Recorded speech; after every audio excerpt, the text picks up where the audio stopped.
So, welcome to my first review, and it will be the new Proton Perdana 2 liter, which I bought in 2018. So, we'll be going over on why I think that it is the perfect all-rounder that money can buy. So, let's start with its performance. So, I'm gonna start driving right now. So, underneath the bonnet, underneath the body of the Perdana, is based on the 8th generation well-proven Honda Accord. So in my car, it is a 2 liter Honda R20 A3 2 liter iVTEC 4-cylinder engine, which produces at 156 horsepower and 192 Newton meters of torque, paired with a Honda's own 5-speed automatic gearbox. Okay, well, it doesn't really exactly set your world on fire lah. It is adequate. It is more than enough for my daily commute, and it does 0 to 100 in about 10 seconds, and it has a limited top speed of 210 kilometers per hour. However, it does take a bit of time to get there. So it is a well-proven unit. It is incredibly smooth. The gear shifts are amazing. You don't really miss the pedal shifters you have on the 2.4. It doesn't shift as slowly or as dull as the Toyota gearbox. It is not the smoothest operator out there, because the smoothest car, D-segment car out there, has to go to the Nissan Tiana. That car is simply on another level of refinement. It is definitely not Volkswagen Passat fast, I'll tell you that. It takes time. However, the gearbox is smooth, it's smart, it knows when to downshift, it knows when to change up the gear, it knows when to engine brake. It is a very well-tuned gearbox, and it's all credit to Honda. And it's not a CVT either, so this is no Proton Punch CVT, thank God for that. About its performance, I am actually able to get 12 kilometers per liter in pure city driving in my Petaling Jaya commute, and around 16 to 17 kilometers per liter on highway commutes. The reason why the fuel economy isn't the best is a naturally aspirated engine. However, there is less to worry about. There's no turbos, there's no shenanigans like that, and it's a well-proven and reliable engine, which I love. Another thing about this engine is, in this car it does tend to feel slightly underpowered going uphill, because this car ain't light. It's around 1,006 kilograms. So for a 2 liter to pull this car, haul this car up Genting Hill is slightly stressful. However, it will get there, no problem. Refinement wise, this engine doesn't really sound that strained once you get it going. I mean, take a listen.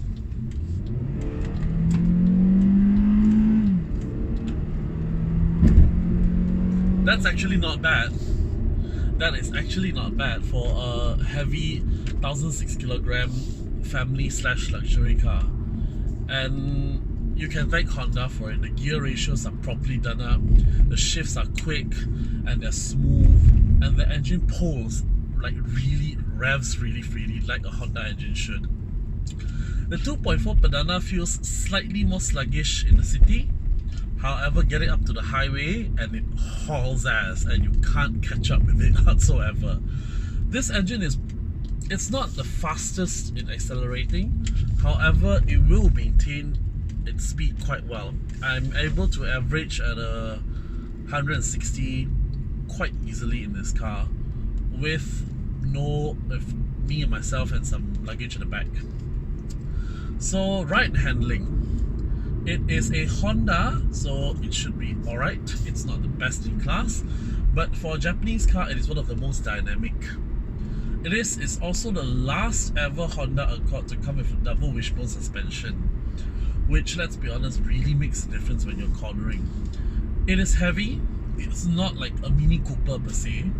However, it does feel secure. It grips. And I'm glad that Proton changed the original Goodyear Excellence tires, which are mostly mediocre, to the newer generation of Goodyear Efficient Grip tires. These are running on 225/50 R17s. They are not the quietest tire in its class. That would be the Yokohama Advan DB, but it's considerably quieter than the Accord's stock tire, and they grip surprisingly well. I was able to maintain quite a high speed on wet flooded highways without the car snaking around or aquaplaning.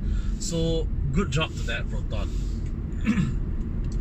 Well, technically Proton isn't allowed to tune any ride and handling from the transition from 8th gen Accord to Perdana, but however I noticed because of the different shape of the car, especially the fastback rear, there is considerably less wind noise.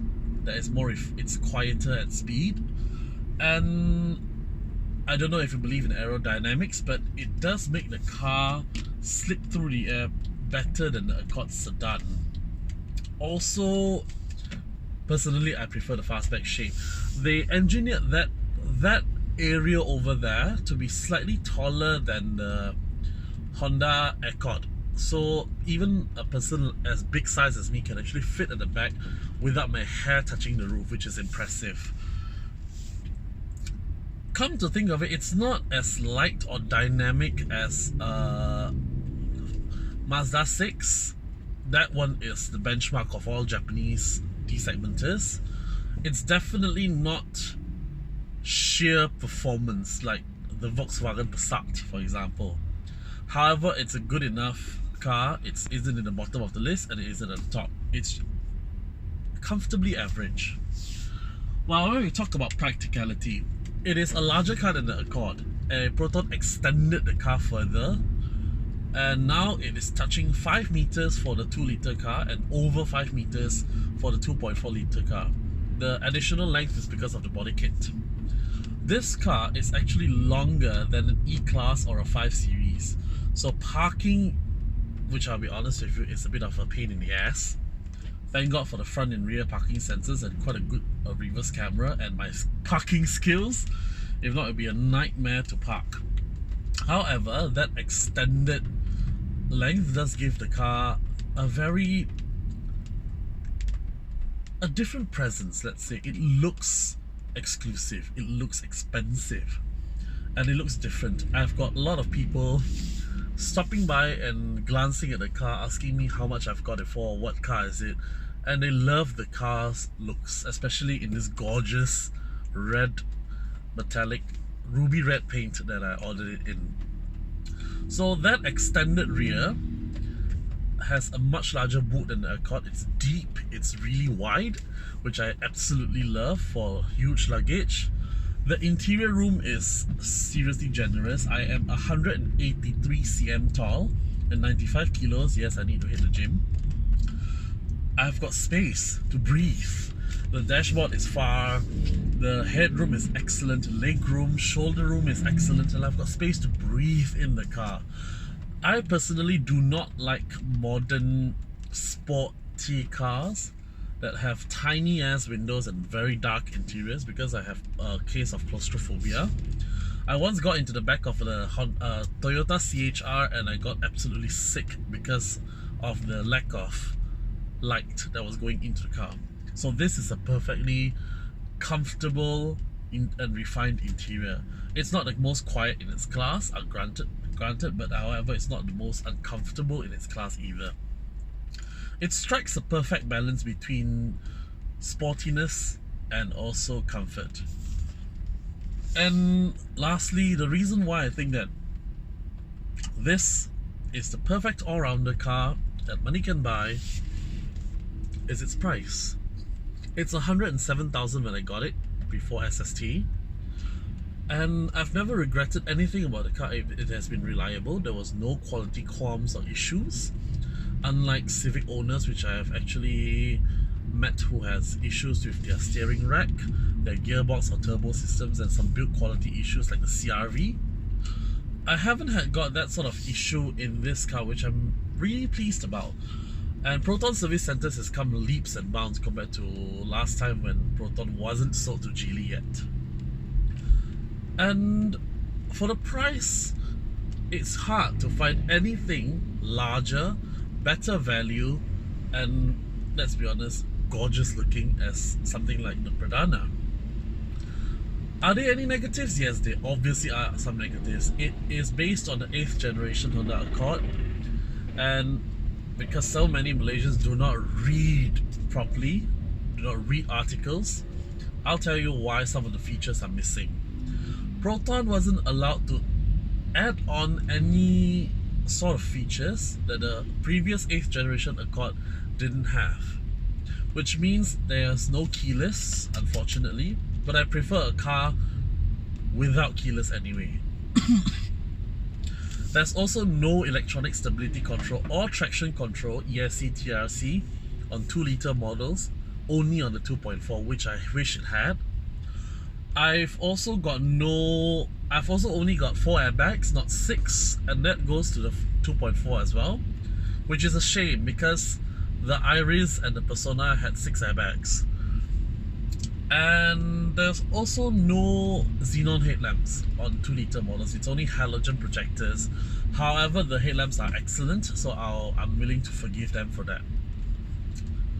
And apart from that, the interior does feel slightly its age. That, for example, there's no trip computer. The instrument cluster is just overtly simple. I wish there was a trip computer so I can actually calculate my economy and everything else in the car without manually doing it. However, Proton did upgrade the sound system, the ICE, to their own unit, and it runs perfectly. It has theatre sound system, which really is a bonus. It plays from Vivaldi to Kenny G to Skrillex without any hesitation, which I love. And lastly, this is not the sort of car you want to buy for bragging rights. This isn't on the top of its class, it doesn't have the most equipment, it is the cheapest D-segment car you can buy in Malaysia. What else do you want? It is a car that serves its purpose properly, reliably, doesn't ask much in terms of maintenance or petrol. And one of the reasons why I chose this car over my beloved Volkswagen Passat B8, the new one, it's because it's proven reliable. I am currently now back to being a student, and I couldn't afford to have my car break down and wait in the service center for 6 months for a gearbox to arrive, because Volkswagen and DSG and traffic jams in Kuala Lumpur just never go together. I wish I could have the budget. However, now this is the most sensible and the biggest and the nicest car that I can own for 100k. And let's be honest, if you just want a car that goes anywhere where you point it to without asking much, on a budget, and you want it big and classy, comfortable, and perfect for any occasion, birthdays, exclusive meetings, parking your car at, I don't know, Grand Hyatt, the Perdana serves as a perfect all-rounder vehicle that is tough to beat. It does everything you want it to without asking much, and it delivers you to the doorstep of a 6-star hotel in absolute style. So that is my verdict on my Proton Perdana and why I love it so much. And I think people should test drive the car, give it a chance, ignore the badge, and experience it for yourself that Proton really has come a long way. If you don't really want to treat it as a Proton, just open the bonnet. The words Honda are imprinted above the engine cover. So thank you so much for listening. I hope you enjoyed my first video review on Silver Spirit Automotive. And if there's any questions below, please comment down below and I'll answer to your questions ASAP. Thank you. Drive safe.